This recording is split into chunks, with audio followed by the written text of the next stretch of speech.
Most of us associate the holiday with happy pilgrims and Indians sitting down to a big feast, and that did happen once.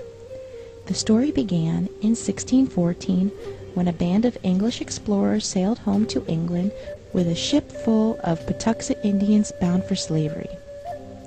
They left behind smallpox, which virtually wiped out those who escaped. By the time the Pilgrims arrived in Massachusetts Bay, they found only one living Patuxet Indian, a man named Squanto, who had survived slavery in England and knew their language.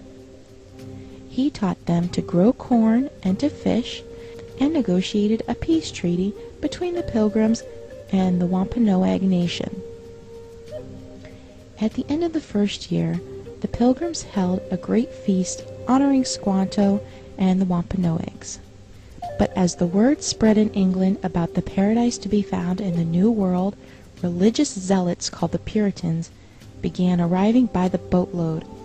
Finding no fences around the land, they considered it to be public domain. Joined by other British settlers, they seized land, capturing strong young natives for slaves and killing the rest. But the Pequot Nation had not agreed to the peace treaty Squanto had negotiated, and they fought back. The Pequot War was one of the bloodiest Indian wars ever fought. In 1637, near present day, Groton, Connecticut, over 700 men, women, and children of the Pequot Tribe had gathered for their annual Green Corn Festival, which is our Thanksgiving celebration.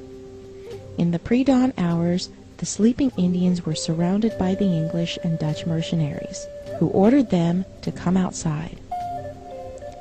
Those who came out were shot or clubbed to death, while terrified women and children who huddled inside the longhouse were burned alive. The next day, the governor of the Massachusetts Bay Colony declared a day of Thanksgiving, because 700 unarmed men, women, and children had been murdered.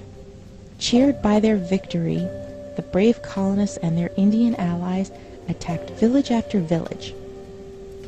Women and children over 14 were sold into slavery, while the rest were murdered.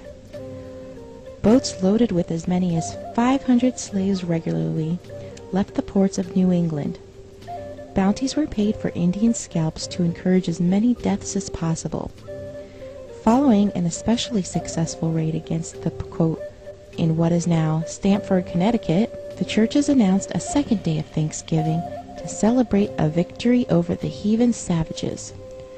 During the feasting, the hacked-off heads of the natives were kicked through the streets like soccer balls. Even the friendly Wampanoag did not escape the madness. Their chief was beheaded and his head impaled on a pole in Plymouth, Massachusetts, where it remained on display for 24 years. The killings became more and more frenzied, with days of Thanksgiving feasts being held after each successful massacre. George Washington finally suggested that only one day of Thanksgiving per year be set aside of celebrating each and every massacre. Later, Abraham Lincoln decreed Thanksgiving Day to be a national legal holiday during the Civil War. On the same day, he ordered troops to march against the starving Sioux in Minnesota.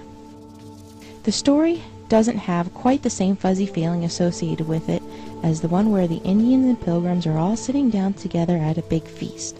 But we need to learn our true history so it won't ever be repeated. This Thanksgiving, when you gather with your loved ones to thank your Creator for all your blessings, think about the people who only wanted to live their lives and raise their families. They also took time out to say thank you for all their blessings.